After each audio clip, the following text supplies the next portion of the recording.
recording? Okay.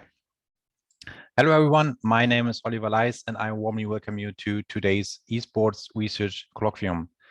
I really appreciate that Lisa Völkel, Julia Hiltscher, Brian McCauley, and Tobias Scholz joined us for today's colloquium. As board members and/or founding members of the Esports Research Network, they will talk about the idea and activities of their network, as well as future directions. Besides being highly engaged members in the Esports Research Network, all of them are involved in additional activities, including university teaching, recording podcasts, and editing esports yearbooks. Before we let them introduce themselves and their network, I want to acknowledge two important things. First, feel free to ask your questions and provide feedback to the speakers. And this can be done after our discussion, but I will also try to include your questions from the chat if suitable. And second, this meeting is being recorded. In other words, feel free to send me your questions if you don't want to appear in the recording. Now, without further ado, I'd like to start this colloquium and move on to the first question to you, Lisa, Julia, Brian, and Tobias. So could you please introduce yourselves? And I would say we start with Lisa. Hey, I'm Lisa Völkel. Sorry, my cam crashed for a moment. So I am Lisa Völkel. I'm a student assistant at the Chair for Human Resource Management and Organization at the University of Siegen. I'm the co-founder of our university's esports team, the Siegen Bisons. I'm founding member of the Esports Research Network, and I'm in the Equal Esports Council of the Equal Esports Initiative. Thank you very much. Nice to meet you, to finally meet you. And Julia, please. Hi, thanks for being here, and thanks for having me and everybody from the Esports Research Network. I'm also like Brian and Tobias on the board of the Esports Research Network. And that's very close to my heart because I have been publishing and editing the esports yearbook together with Tobias for many, many years.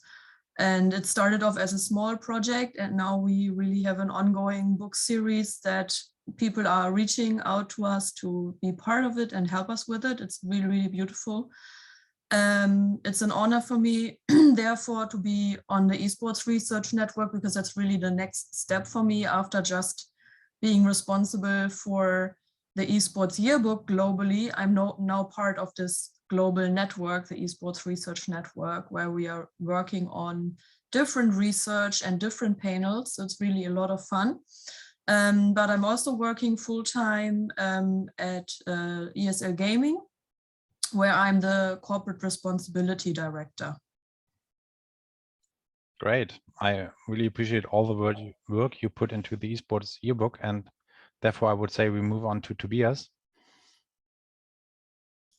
Yeah, hello everybody. I'm Tobias from the University of Siegen, where I'm teaching human resource management and organizational behavior. And the lucky part to come after Julia and Lisa. They already introduced quite a lot about me. So just to add on that, I'm in esports for nearly 20 years and doing research on esports for 10 years. And that's the main reason in the end why we wanted to found the Esports Research Network. But that's probably something we will discuss in the next question a bit more. Of course we will do. And Brian, please. Welcome to the Esports, force of habit.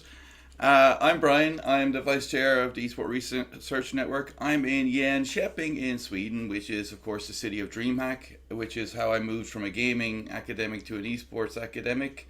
And DreamHack Winter is in 2 weeks, and I will be spending 3 days sitting at a computer playing esports with lots of old Swedish esports people. And I do the podcast, the Esports Research Report, and I can see people who've been on the podcast and people who will be on the podcast here, which is our educational resource. And this is, I'm the person who uploads this to the YouTube channel right now, but we'll discuss who else is going to do that in future. Thank you very much for your introduction. I really appreciate having you here. And since we're going to focus on the Esports Research Network, I'd like to have a short or a broader introduction of the network itself. Who wants to do that? I think Tobias should do this, as Okay. it's actually his idea and he started it all 2 years ago. So Tobias, over to you. Yeah, maybe just starting out where we started was around 2019 at the ESL1 Cologne. From the backstory, a bit like the idea, more and more people are doing esports back in 2019 as well, but nobody knew each other. So it was always about accidental meeting people and all. And yeah, I asked the ESL and that person, Chris Flato, can I have a room and get some friends and get some VIP passes? And then 20 people around came to Cologne, and we had our first workshop talking about the topic. And yeah, actually already at that point thinking about what or why do we want to do it. And we have a certain, goals in that way.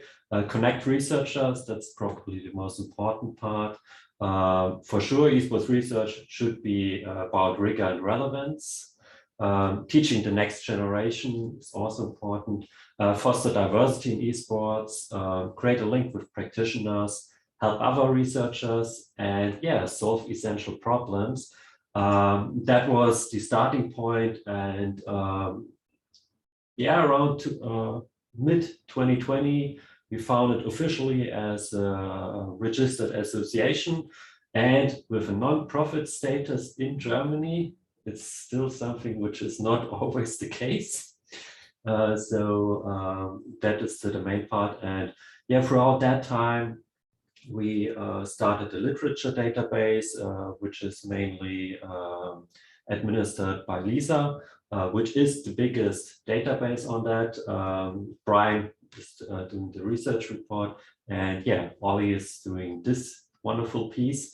And that's all those parts we are done now. And in 2 weeks, we will have our first conference, which is also something where I'm extremely proud of it and extremely eager to see what is happening there. Thank you. I think we can move on with the conference, as this is something that will help achieving your goals, such as teaching and connecting researchers. Can you tell us something about the idea of this first Esports Research Network Colloquium and how this will be organized? And who's in charge, maybe? Well, I'll take this one. I mean, it's Nico Bessoms who's actually taking the lead on this with the University of Paris. So a lot of us run the scientific committee, but it's really, this is something that we wanted to have in person, to be honest. There is a long-term plan with the conferences, just so anyone's watching knows that if you have only one conference a year and you're interested in esports, you should make it our conference. And the very simple reason is we're going to have them at events. We're not going to do standalone conferences. So ideally, this one would have been at an ESL event or something. And next year, next year we're in deep discussion, and the plans are there to have it here in Jönköping at the City of DreamHack, which, as my boss Leona thinks, is me just having an excuse to bring all my friends to play games at DreamHack, which it is. But it's because our mission is to integrate with link to practitioners.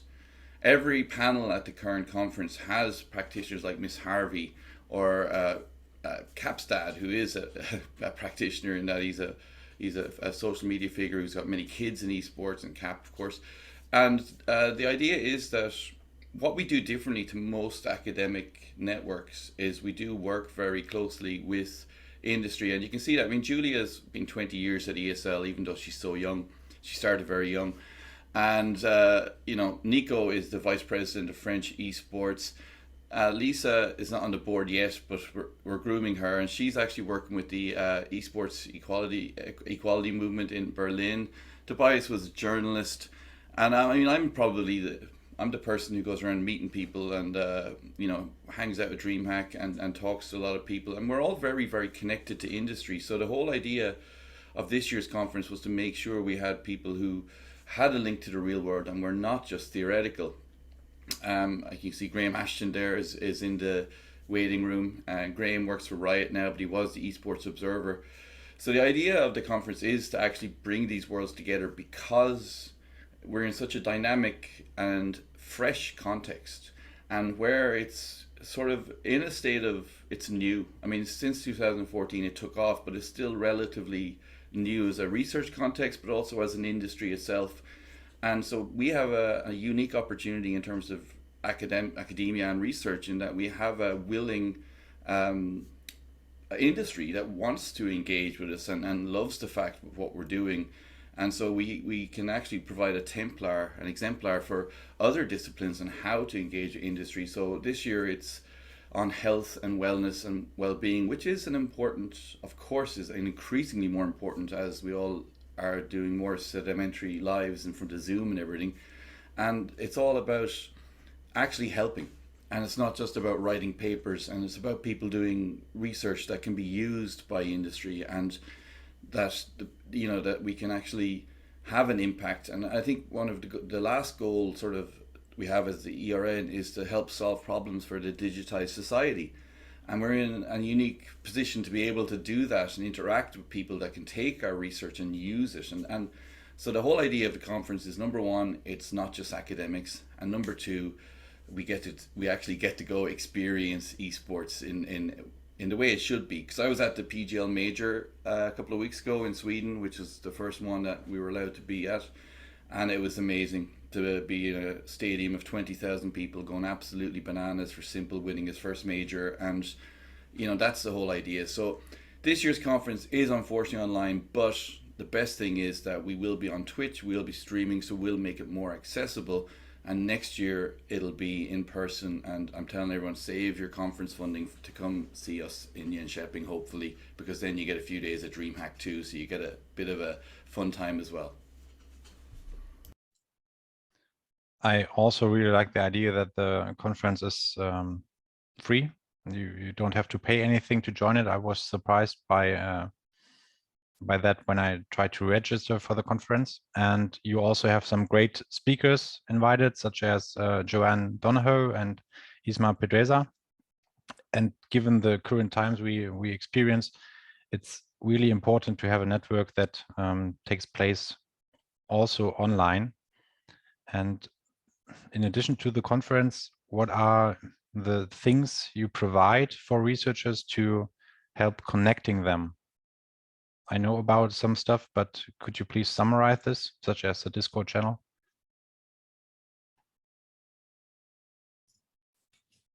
Yeah, definitely. I mean, it's the Discord server is actually something where we can say, okay, that's actually quite big nowadays.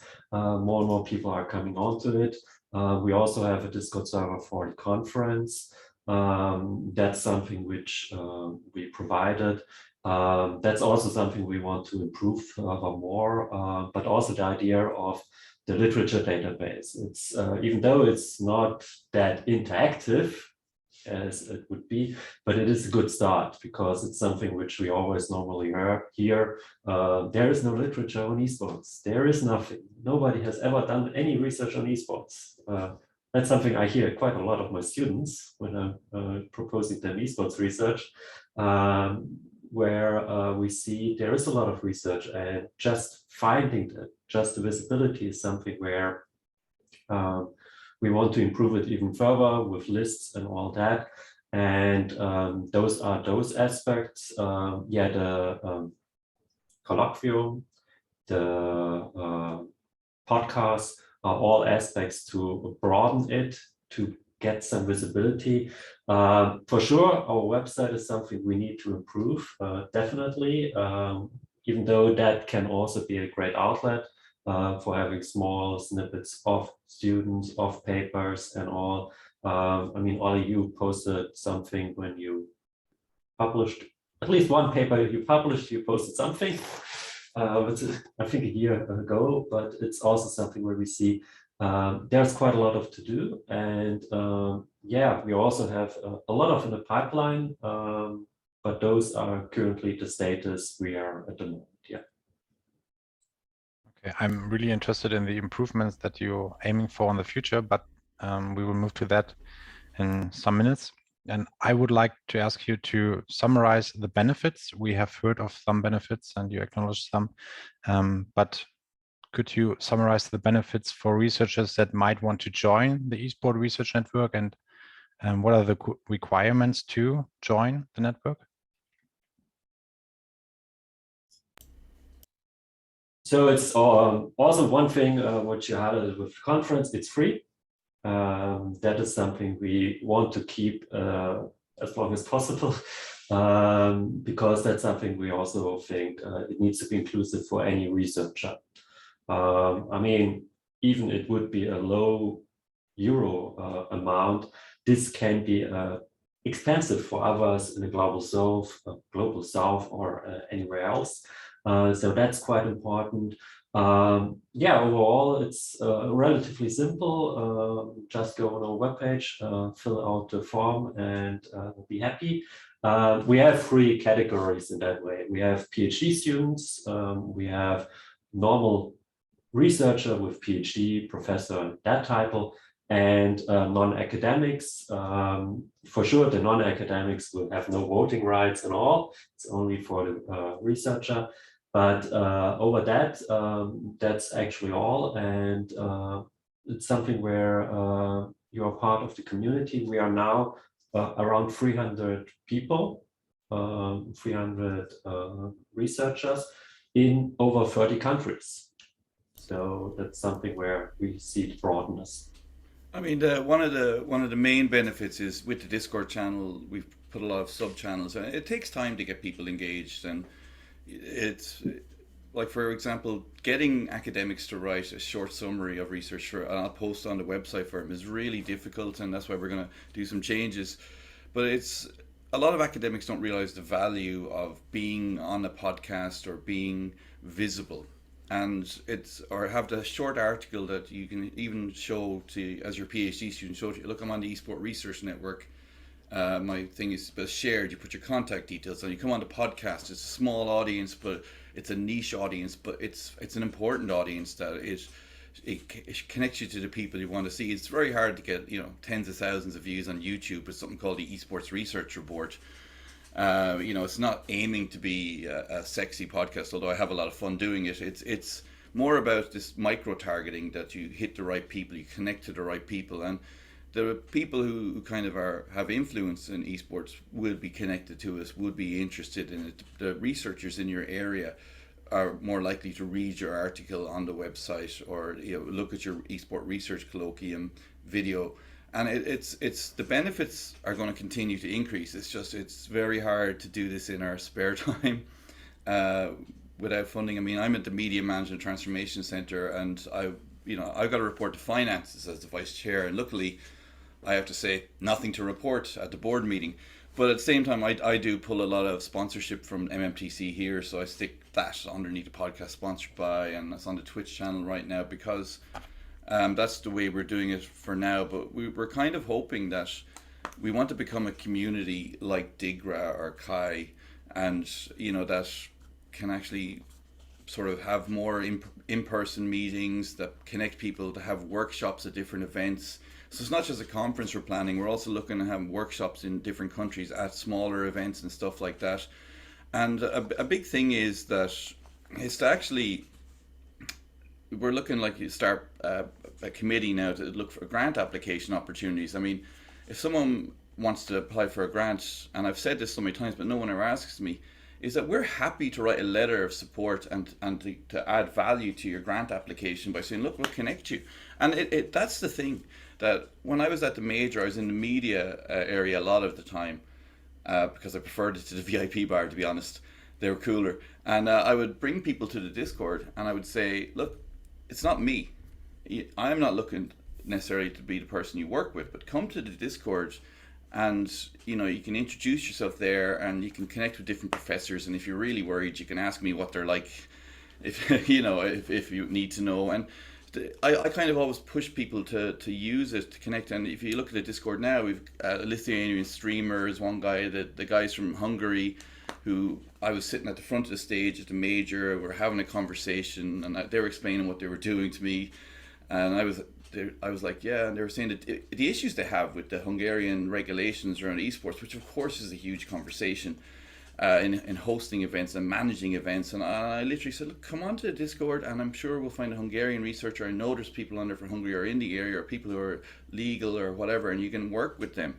And it's more about co-creating value between industry and academics. You know, I always say, it's not say, what can you give me? I say, look, what problems do you have that we can solve? And you know, so that I'll do the research, you'll get the answers, and I'll give you a report, and I'll get a paper out of it. And it's kind of that co-creation of value is very cool. So one thing is that if you're a researcher and people are always looking for participants, there's people to talk to and engage on the Discord, or you can write an article on the website about what you're doing, and we can share it out through our social media. And you know, and it's a platform to connect people, and it's just very much a struggle to actually get people to realize that, because they're more used to the traditional academic ivory tower sort of platforms that are a little bit less engaged with industry, whereas our goals and our mission is something we kind of live by.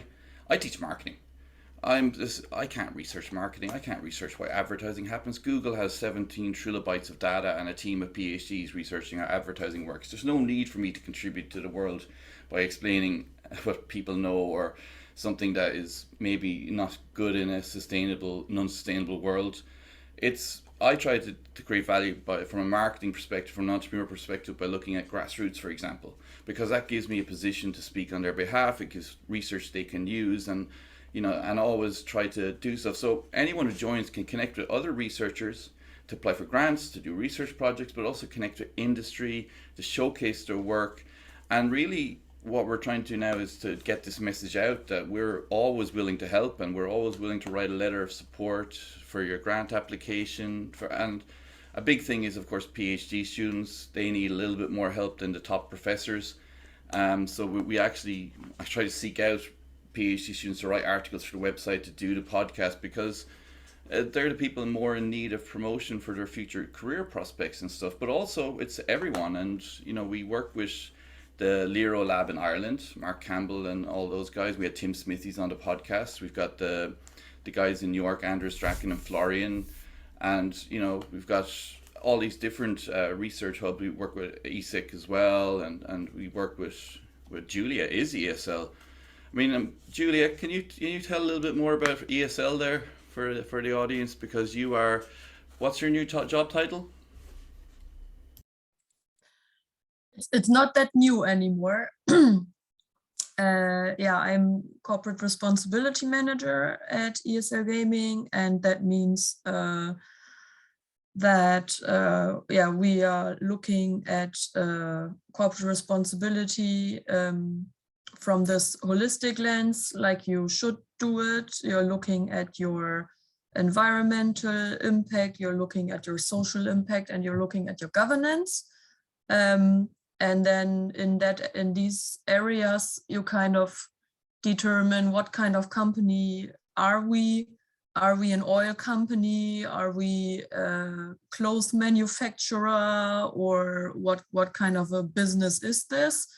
And then once you understand what your company specifically has to do with environmental impact and social responsibility and governance, then you know that then it's easier to understand, these are the things that only we could do, or that we need to do, because a very nice example in regards to ESL Gaming is that obviously we have millions of people watching the esports streams that we are producing.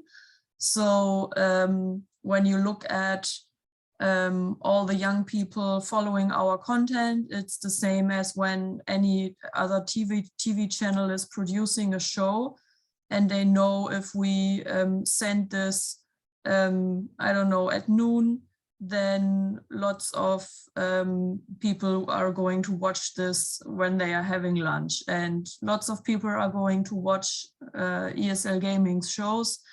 that are still teenagers and younger, but who are also my age. Just from the sheer amount of people watching our streams, I think we have a social responsibility in regards to the contents that we are designing.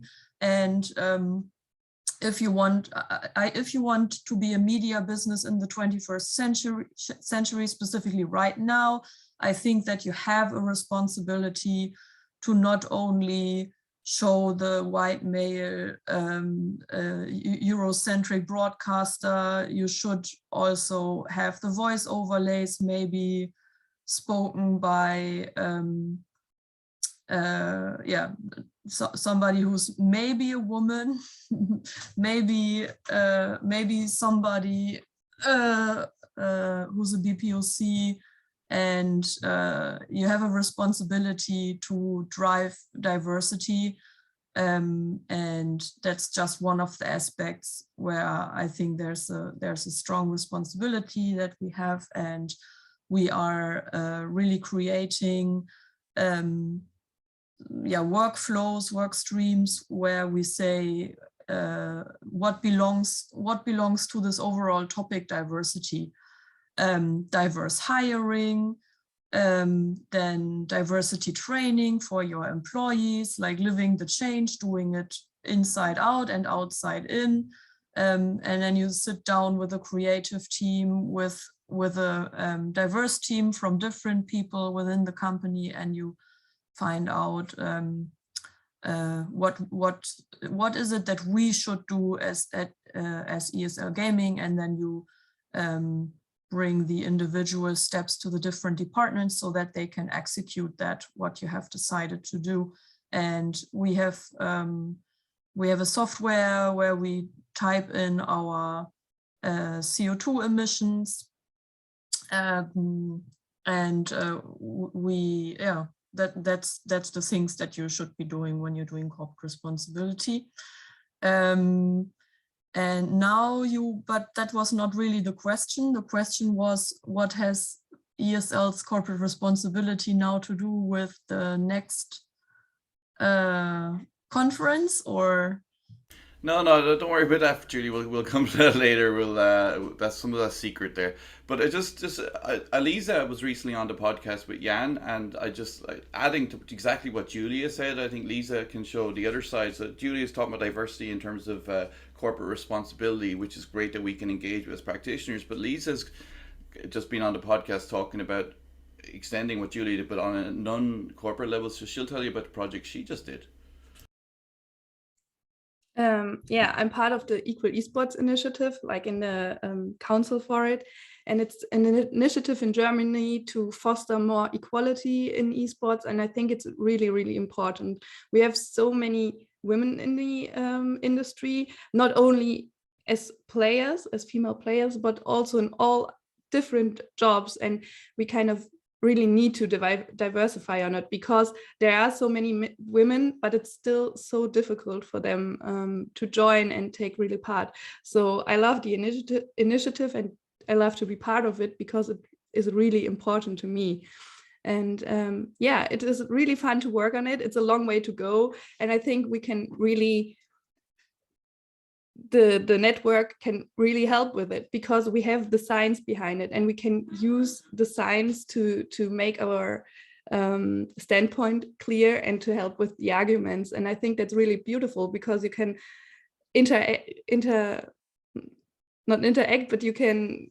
everyone can help each other. Like the science can help the companies, and vice versa. So it's really cool.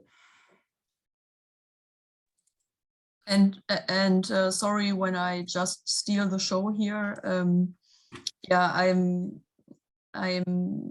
trying to do a good job. Like, I have a lot of responsibility through the job that I have been given here at ESL Gaming, and I would be lying if that wouldn't be of course I was involved in research with Tobias through the esports through the Esports Yearbook before I even joined the Esports Research Network. but it just happened that both in 2021, I joined the board. In 2020, I joined the Esports Research Network board, while I also moved into CSR within ESL. And now these things are going both ways, like information, I'm like now two people in one person, like from working from the ERN side, but also working from the ESL side, if that makes any sense. And then I was also asked by the Esports Player Foundation if I could join the board with Lisa. So now I'm becoming really multiple personalities, which I think is good, because it's like much more direct when I see what's going on the Esports Research Network. How can ESL help there, and vice versa? This has really become an interesting position to be working in, and also super stressful, because this is even more responsibility. Tobias is smiling.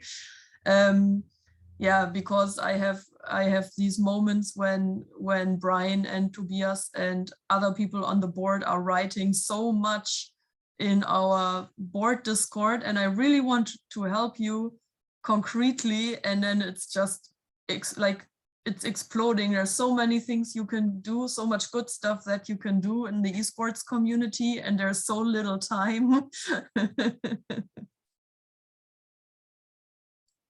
I totally understand what you are saying, and I can share the experience.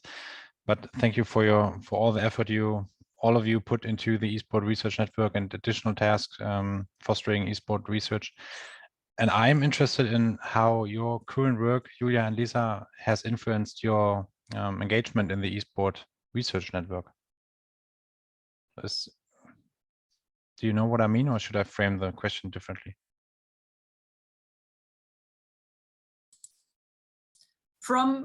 I mean through not just this current work, but all the years of work experience working within ESL. This is definitely my responsibility to bring that angle into the ERN's Discord channels. And when I see people asking for help, I mean, that's how it goes, right? Somebody is coming into our Discord, and maybe I see it, or Brian, or somebody else, when there's a concrete question that has something to do with research about ESL or about an esports ecosystem where ESL topics are touched, whatever it could be. It's interesting to look into ESL. How are they managing the leagues and the Louvre teams? And then when Brian sees somebody who has a concrete question for me where I can help, where I can be helpful with their research, then he's referring people to me if I don't see it myself. And I find that very valuable to now be a researcher because yeah, first I was an employee working at ESL, and I was also enrolled at university. But then I managed to graduate, and then I was this MA person working at ESL. And then on parental leave, I had nothing better to do to write my PhD. And now I'm a researcher in a research network, also still working at ESL. And it's so much fun to just like open the straw full of experience in the company and then throwing it on top of people who have so many questions. So it's like stealing candy. And super, for me personally, always a great experience when somebody is doing exciting research.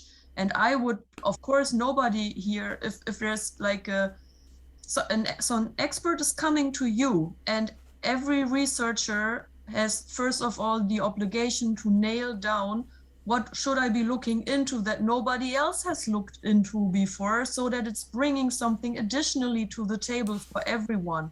And then such a person with a super smart question is coming up to you, and you can give them the key to this drawer full of materials, not just what I have in my brain, but what everybody, like what any person at ESL would have in their brain, because I could go and pick their brains for somebody who has a great question. And then after some months, they're coming back to you and saying, here are all the answers. I did all the research, like I talked to 100 people and I had this qualitative, quantitative research, and now there's great answers to an awesome question that has something to do with esports. And since we are all esports nerds here, that's the greatest thing that can happen on the factual esports level, but also on a personal level. Well, just to add to what Julia and ESL, I don't think it's a secret, obviously, but Julia was one of my clients for my marketing communication class. We're not saying what it's about, but you know, there was still a lot of student groups working on it, and it was, without giving any details away, students were workshopping ideas for marketing communications around a very good environmental campaign that involved trees being planted and CS:GO Tour, and you know, that's one thing that people miss, that like a lot of us are teachers too, and when we look at esports clients to solve problems and get students to crowdsource ideas and do some work for them, I always pitch students. I say, look, you're going to get 10 groups of students, 50 students, and some of the assignments mightn't be so good, but you'll always get gold in there, some really good ideas. And I think that's one thing that everyone in the network should consider, that if you're teaching a lot of health subjects, entrepreneurship, business, technology, that, you know, esports coaching, Matthew Watson is here, you know, that like, using our connections with industry to be clients for your class benefits everybody. I mean, Julia just had to come in and pitch for her first class, and then she judged the final works and picked a winner, and then she has all this lovely data to use as part of her future things. So that I think it's not just about research and engaged industry. We also have a large role as teachers, and having esports companies come in, which, you know, is very exciting for a lot of students, terrifies other students. But then you go, look, if you're going to be a marketer, I worked on home loans when I was in advertising. That was horrible. But I also worked on coffee and stuff like that, and it's really advantageous. So I think a lot of people should consider taking like the Equal Esports initiative. I'll be bringing Lisa in on that for a class next year, I think, because for a start, it's diversity, it's inclusion and sustainability. And you know, I always give students a choice of clients that are not stuck in esports. That'd be one of my clients for the class, so that a lot of people who are passionate about those issues of esports or diversity get to work on that. And that's one thing people should consider, that if we get our students engaged at the bachelor's and the master's level with these projects in this cutting edge, digitally focused, you know, something a lot of them are engaged with already, that it works out as a win-win for everything, which is, I think, the win-win co-creation value thing is the pitch for a lot of things we do. Yeah, that's an absolute valid point. I mean, just a fun story. I also taught an esports class, gave them a task for sustainability. And the first thing they did, went to Julia and got all the data and all the stuff and all things. And it's quite fascinating to see, especially, I mean, for sure, always different cases and all, but there are people who are totally motivated and interested in esports, and they are not interested in other things. And I see it quite a lot. Some students don't care about anything I'm talking, but suddenly, oh, esports, hello, and suddenly they talk with me. And it's something where, if we are talking about teaching, it's a modern thing, and we need to include it. And suddenly students are doing crazy things, and that group is currently working on top to improve their work even further. And Julia will get at some point their input. And they are not doing it for any credits or anything, because they are passionate about it. Yeah, and I did a guest lecture for a course here in Sweden for game community managers, because that's, I think, part of what we have to do is that we've got a channel on Discord for guest speakers, and especially in the online era, we can guest. I did a guest lecture Monday at 7 a.m. for UC Holopainen in Hong Kong, 7 a.m. my time, not his time, those poor students that way.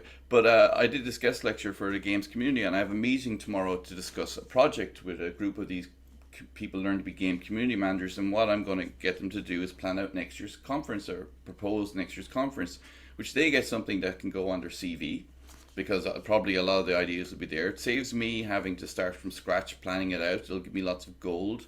And again, it's they're going to be engaged, and I'll give them the opportunity to be part of it next year if they plan it out, and to have that on their CV and gain that experience and connect to industry. And so that, again, it's a win-win for everybody. And I think that's what people sometimes forget. Like, and if you do stuff like, I always do a guest lecture for anyone, because it's not that hard, especially if it's on something I know, which is esports in general, not specifically. And it's a benefit for everyone. So I think one thing that we need to encourage more is for people to exchange guest lectures. If Tobias does a guest lecture in my class, I can do one in his, and across the whole spectrum and different areas of games and esports research. That's something I'd love to see more happen, because I'm the first person to admit I know nothing. I'm probably the only person in the network to admit that, but I constantly have to doing the podcast when I'm going, what's that? What's that mean? I've no problem saying it because it's huge, and it's esports, not esport. And one particular thing is that everyone has different skill sets, and every research team I put together, I take what I have and I add people who have what I don't and have this knowledge. And I think people should take advantage of exchanging, or even just doing for people guest lectures to actually contribute.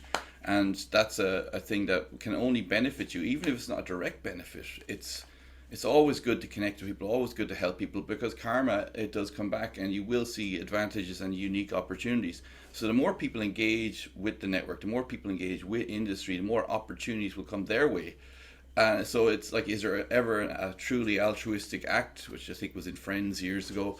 And sometimes there is, and sometimes there isn't. But if we all kind of do this and do guest lectures and speak, it'll come back, and you will create more engagement, write more articles for the website, do the podcast, put yourself out there, and then you get more engaged. And the best thing is everybody benefits, including esports itself.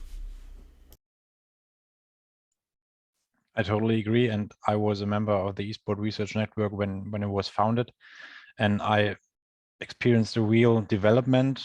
When we only look, for example, at the Discord channel, there were additional options that you can choose, and additional channels that have been created, and the website has developed over and over.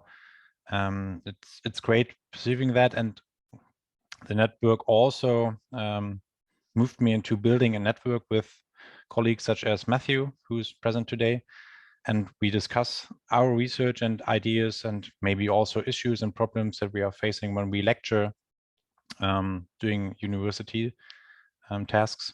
And it's great to just exchange with people that have a similar research topic, and it's a great benefit. And this also, the network and the collaboration with Matthew and Isma and so on, made me wanting to create something more, this colloquium, for example.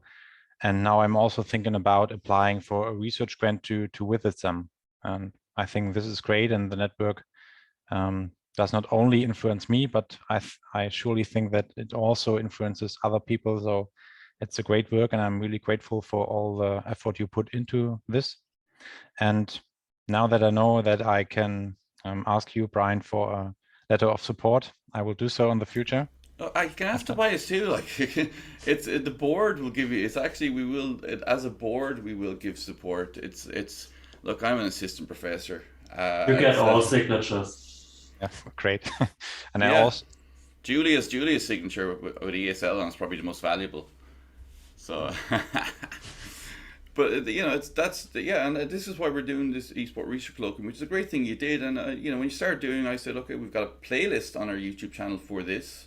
So if anyone didn't know, we've got a playlist for the podcast. We have playlists for this series, and like anyone says, I want to do a series, I want to do this. Just loads of ideas I don't have time to do. But if people just say, oh, I want to do this little video series of 2-minute clips or something, I'll go, yep, absolutely. We'll tweet it out. We'll put it on LinkedIn. We'll do everything. We'll write an article. We'll publish it. We'll share it. We'll encourage people to share it. It's there to be had. If people just have to ask, which is what I'm trying to get out here, and we will help. Yeah. Before we move into the future direction of the network, I'd like to forward a question from the chat.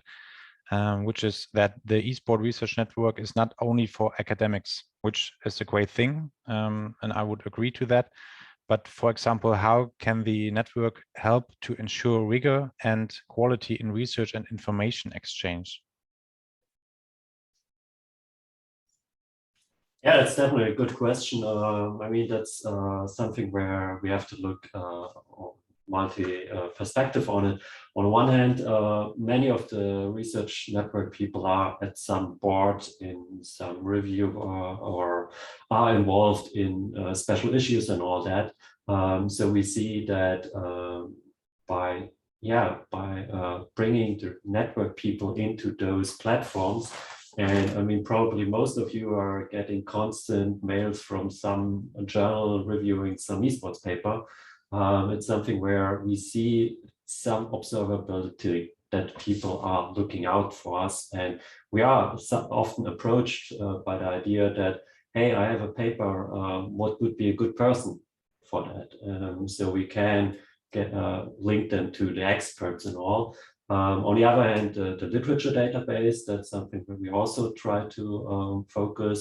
The conference with the scientific committee is something, but on the other hand, teaching, it's something where we also have to focus more and say, okay, normally, I mean, most of those people who are doing an esports PhD may have one supervisor who knows esports, and there are some other dudes, mostly dudes, but some other people. And that's something where we also can contribute by the idea, okay, there are other people, there is the potential for external supervision and all that.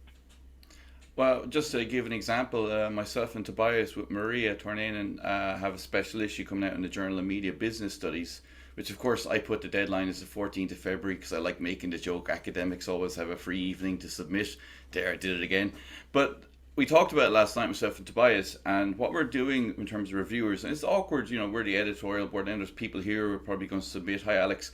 But the way we're doing it to ensure rigor and relevance is we're going to have one Esports Research Network member as a reviewer, but also someone from the traditional reviewer pool of the journal. And in that way, you know, we're able to make a judgment that someone understands the context and the discipline, and the other person understands the context itself of esports. And that's for example, this is an example of how we ensure to be fair, because it kind of gets awkward being the editors and we have to reject a paper from someone we might know. And so we're ensuring that we have a fair split between reviewers in terms of context and the discipline itself. And we're able to then go by the reviewers' comments fairly.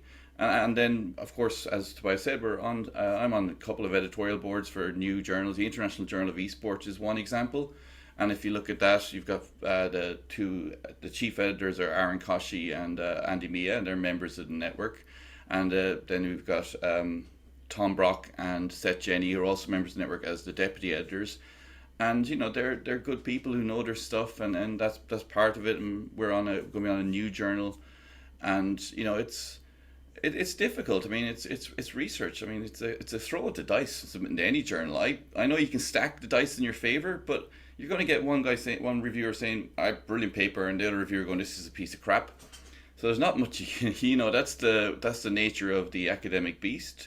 And all we can do is, you know, encourage our members and you know, engage with people and have conversations and have processes like we do for our special issue to try make sure it's the best. I mean, we looked at one paper recently in a management journal, and I didn't know Dota, so I kind of put it to a few people, and they were a little bit, you know, Tobias tried to explain to me in CSGO terms, but you know, it's difficult because you'd find an esports researcher might disagree with elements of that management journal paper, but you know, it's social science, so it's not clinical trials. It's always going to have elements of interpretation from the researcher and influences that they just can't get away from. So all you can do is ensure the right people are involved in boards and people who are credible as reviewers, and that's part of what we try to do. And it's also, I think, by engaging people more in the context, you automatically make them more rigorous, more wanting to be fair in what they do. Thanks. You just addressed trying to engage people more, and you also mentioned some aspects how the Esports Research Network engages and involves people, but are there any additional things that you want to mention how members of the Esports Research Network could get more involved into the network?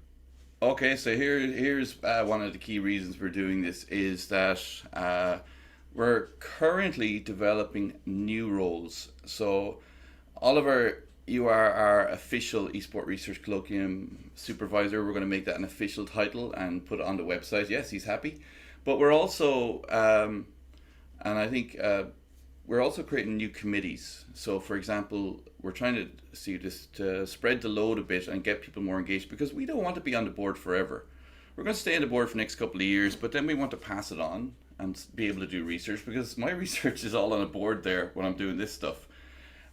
So at some point I'm going to have to step back and actually focus on my own career. And so we're going to have, first of all, one important thing that's come up very much recently, and there's 2 podcasts coming up.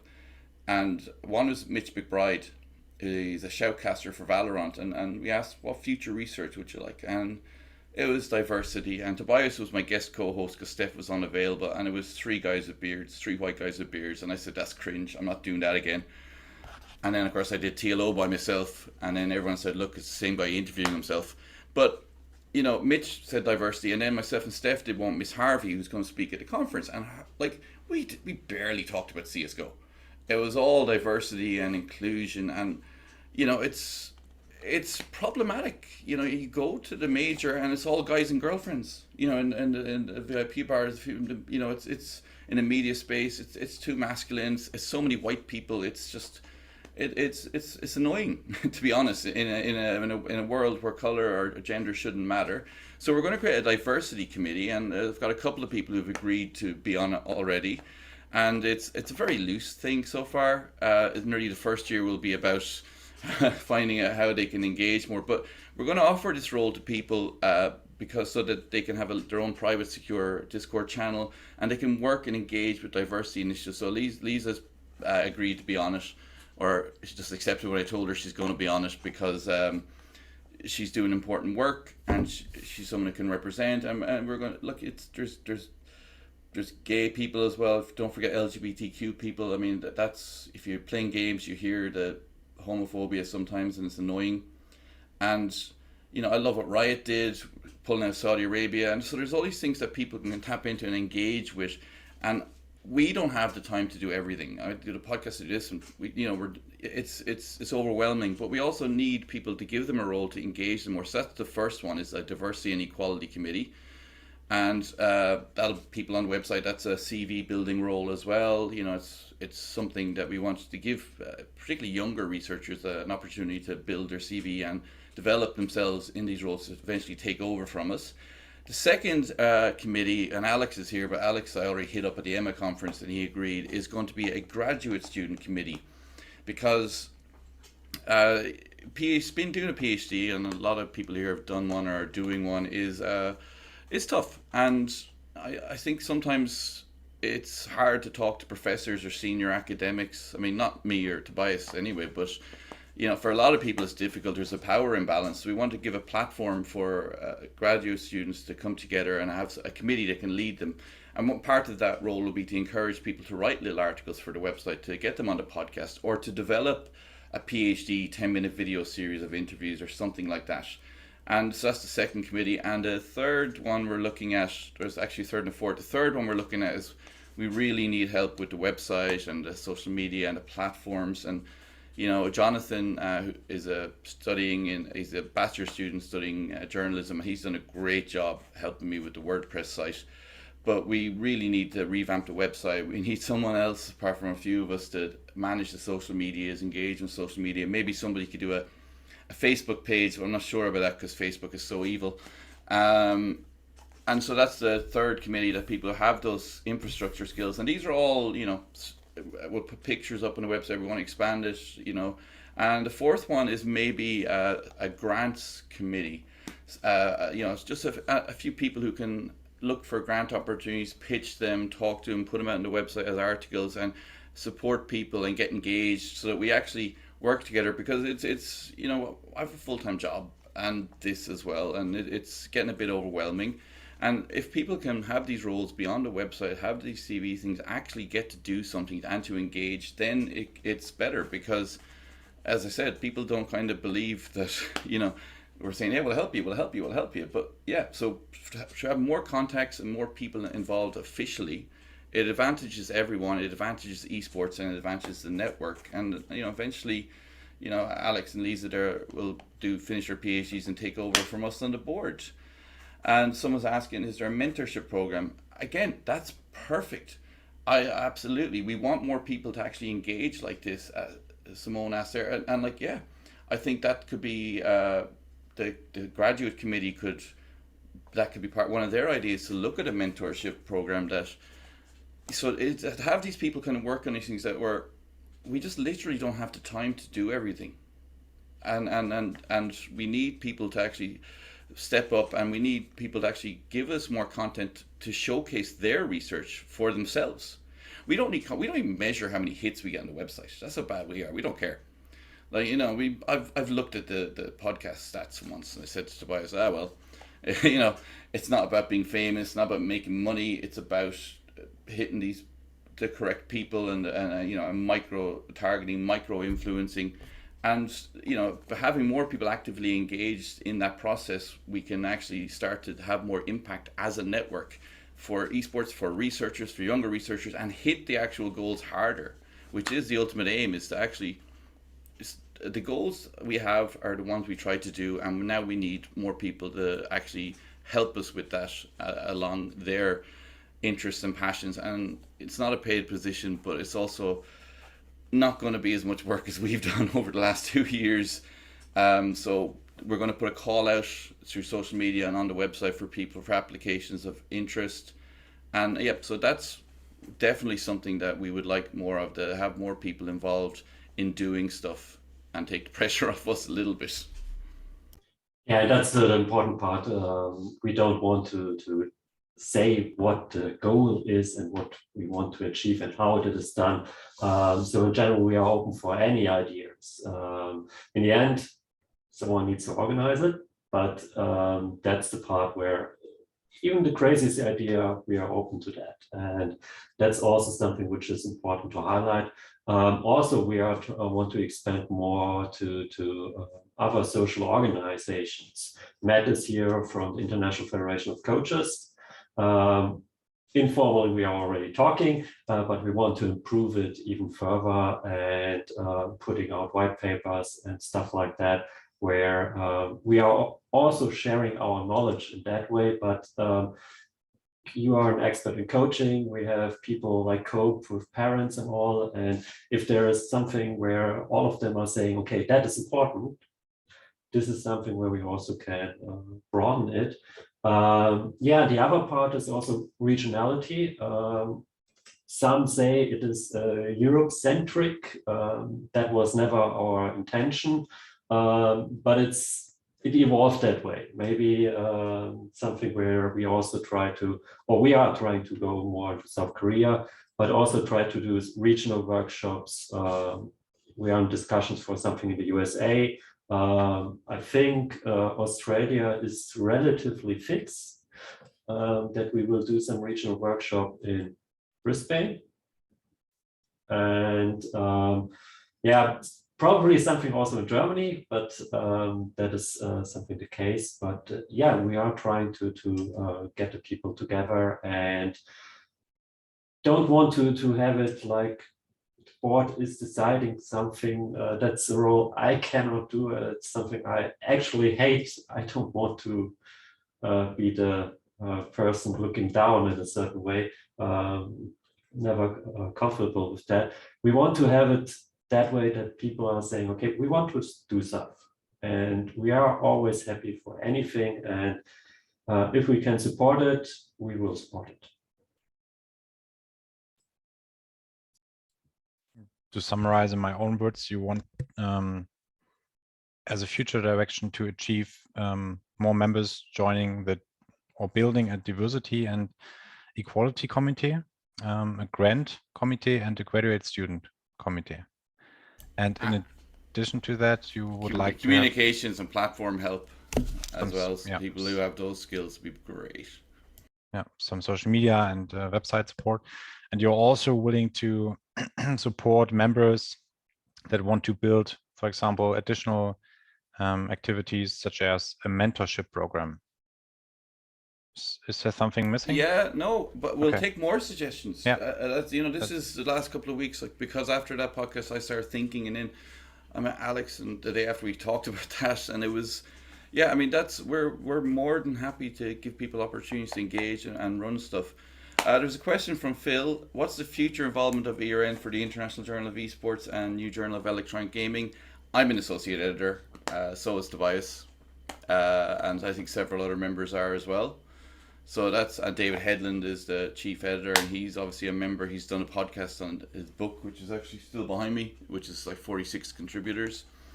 So that new journal, we're going to be very heavily involved. It's with what's it called, Human Kinetics. Tobias knows a bit more, I think. Yeah, but the important part is individually involved. So the ERN, because esports is such an interdisciplinary context, it is hard to say, okay, we are having partnership with a management journal or having partnership with something else. That would be exclusive in a certain way. So it is mostly the idea individually. I mean, those journals are, especially the Journal of Electronic Gaming, is about management mostly.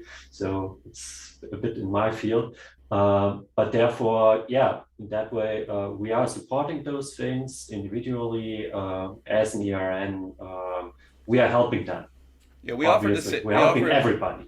Yeah, we offer the same support to journals and like the International Esports. Any esports research body, will retweet, will share, will promote. It's no problem, but we don't take an official stance as ERN.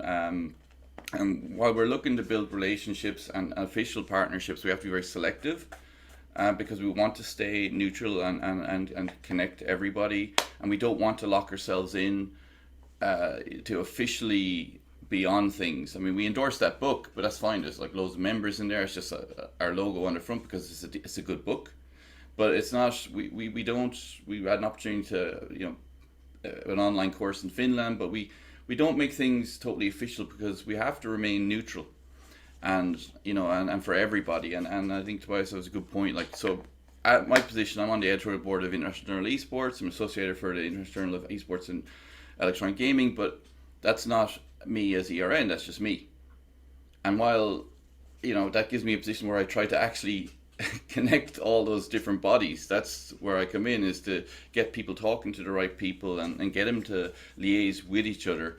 But we don't want to be we don't want an official journal. I mean, the closest we have to an official journal is almost the Esports Yearbook, which is an open access journal, which is and it's before, and it was Tobias and Julia, and it's really well designed to promote young scholars, and we're very much a little bit biased towards open access potentially, and stuff that people can access and industry can engage with. So if we have a bias, it's towards esports research for all and promoting people. But I mean, that's a good bias to have. And in terms of promoting, there was another question from Phil. He asked, what advice can you give me to promote my PhD studentship?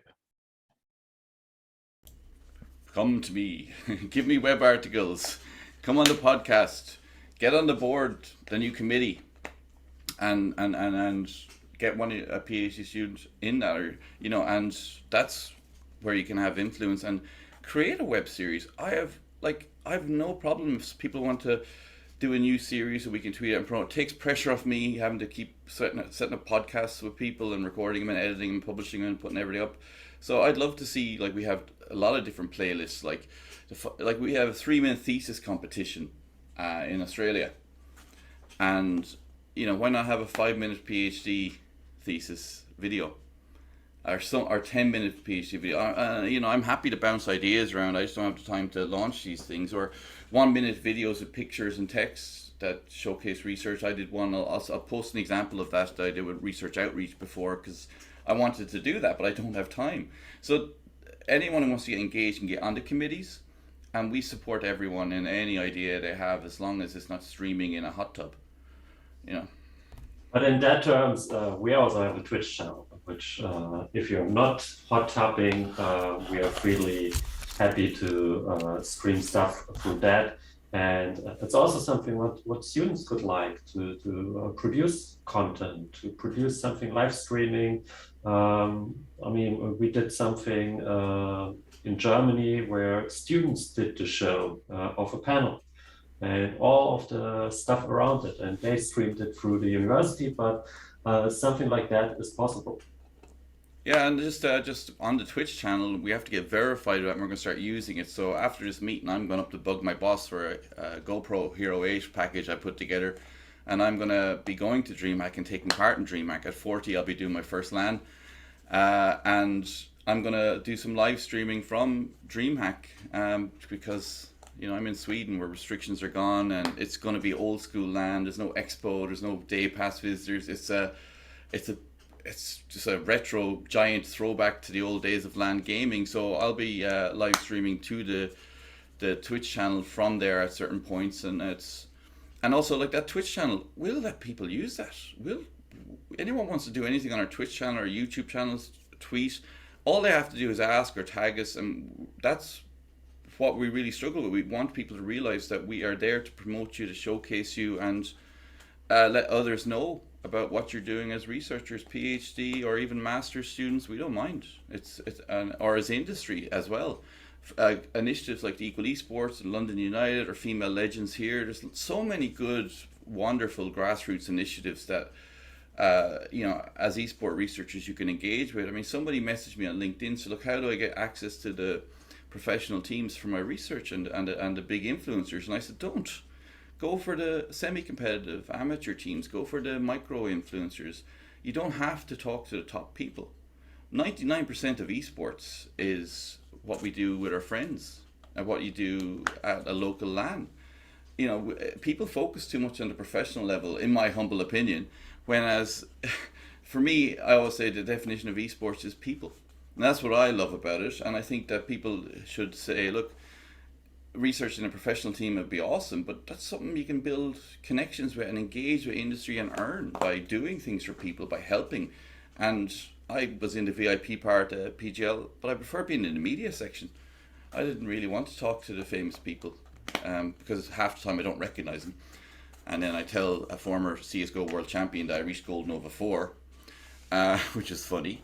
But, you know, I love my hilarious hijinks I get into the Coty office. And you know, so people should realize that, like, esports is about people, it's about grassroots, about education. Look where your local school has a team.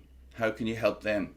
You know, local university. We've just got an esports space here at the university, which took me 2 years. But what we're doing is in collaboration with Phoenix Blue, who are a youth organization aimed at helping young people through esports. So we've got Justice, our Jönköping University student team in competitive esports, co-sharing this big space with Phoenix Blue, and immediately I'm seeing possibilities to run programs to socialize 8 to 12-year-olds, someone with an autistic kid, said my kid's autistic, but you know, he comes alive in gaming, and I'm immediately looking into that. And yeah, it's work, but it's rewarding work. And if you do things like that, you get access to the community. It's like, be authentic, be yourself, and don't look to take. It's actually work with it. Enjoy the esports, because to me, it's just people building communities and having fun and doing good things, and that's, you know, that's, you can promote yourself through that, and we'll be happy to promote what you do when you're doing that. No problem. Anything people want promoted, we'll promote it, we'll share it, we'll showcase it. Thank you very much. I have one last question, and if the chat or the audience has additional questions, feel free to put them in the chat and I will ask them afterwards. My last question would be, where do you see the network in the next 2 years? Are there any dreams that you want to accomplish as a network, as a collaboration of researchers? Or is there anything that you have planned in addition to what you have presented today? First of all, the more physical meetings, right? That we, in the last board meeting that we had very recently, what stuck with me was that, hopefully all the lockdowns will go away, and then there will be big esports events, and at those events we can set up our panels and meet with researchers and bring the research to the events and the events closer to the research, and that's something that I'm very much looking forward to. Yeah, absolutely. That's also the main point we want to achieve is, first of all, we are still underrepresented in the Asian sector, even though Asia is important. We are working on that, but that's something we want to achieve, maybe also events in South Korea or something like that. And the other part is, Africa or Latin America. There are probably people there, and there are probably people there who want to do a PhD in esports. Is that something where we can support them to find a structure where we say, okay, here is a space where people can choose their research despite their opportunities or despite their obstacles. And that's something we definitely want to achieve. And at the same hand, more rigor research on all those topics that are relevant, leading to, which we try to push next year as well, sustainability. Sustainability doesn't not only mean the health topic, but also economic sustainability and ecological sustainability. Both or three topics. I mean, mental health, we are now understanding it, how important it is, especially in the COVID situation. But esports and gaming and all the digital parts have an impact on the ecological sustainability. And those are topics where research needs to get into it. And that's something we try to push because, I mean, for a long time, we got a pass on all those topics. And at the end, as Brian said, it's about people. And so it is a clear distinction or clear path. If we have ecological sustainability, if we have social sustainability, and people are happy, we will create economic sustainability, and that's a clear link. And that's something we definitely want to focus more on. And actually next year, what I'm dreaming of with the conference on sustainability, if it's here, is that we actually have our keynotes at DreamHack, and some of the presentations, if you can talk to a general audience and not have to go through a lit review to board ahead of 15-year-olds, that I'd love to have some of the conference in DreamHack so that it's, and be streamed as well through DreamHack, become the most viewed academic conference ever with 15 people watching. It won't take much, but actually that I'm marketing, and so I want to get visibility, and I need the content from people to become more visible, but I want to showcase people in the thing. If you look at the podcast, it's the speakers, the big screen, and myself and Steph are to the side, and that was a deliberate decision. Not that Steph doesn't look great in close up, but it's that the podcast is supposed to be about the guest, and it's not the Brian and Steph show. And so we deliberately made that design choice there because it was about highlighting the guest. And if you submit to next year's conference, we'll probably have to stage test you just to see if you're going to bore the arse off somebody who's not an academic, even though we bore each other so much generally.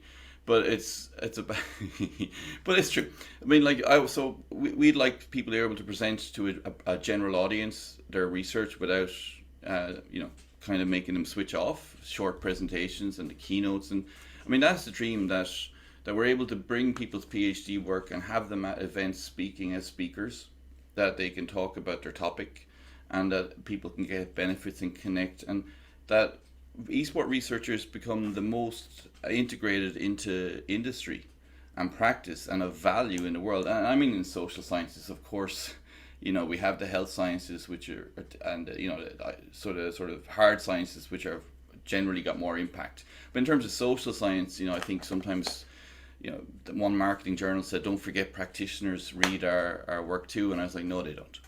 And I'm a bit cynical, but I think that as universities, we talk about societal impact, we talk about engagement, and this is everywhere.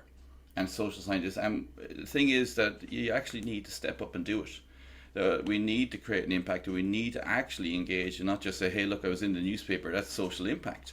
But if you're working with people and helping people, and the people are actually asking us, do you have someone who's an expert in this? And we go, yep, there's 3 people. There's a research project, guys, where you get to do some impactful work that you can have tangible benefits, and you get to use what you're doing and not just be in the ivory tower of citations. And that's the dream, is that the esports researchers are actually working with esports and not for themselves in terms of promotions. And we are happy if anyone wants to contact us on Discord, any of us, we'll be more than happy. I keep saying this, but I've been saying it for a year and a half, and it's been hard to push the message through.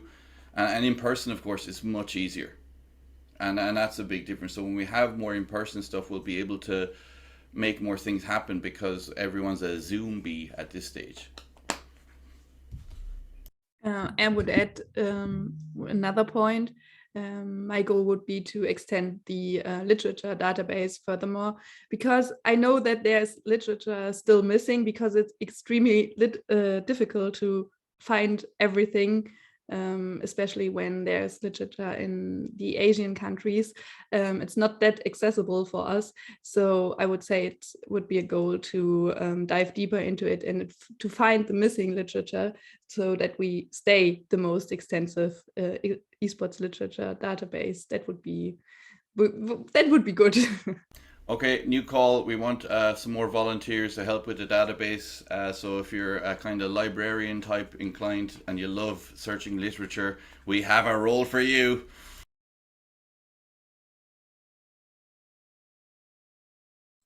It's good to know. I thought this was linked to the website. Yeah.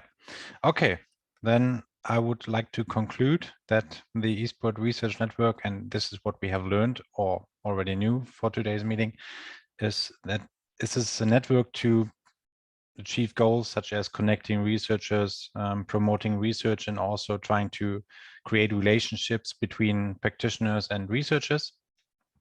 And it's a free collaboration that does not associate with any requirements or tasks that you have to fulfill, but it offers you great opportunities that are related to the goals.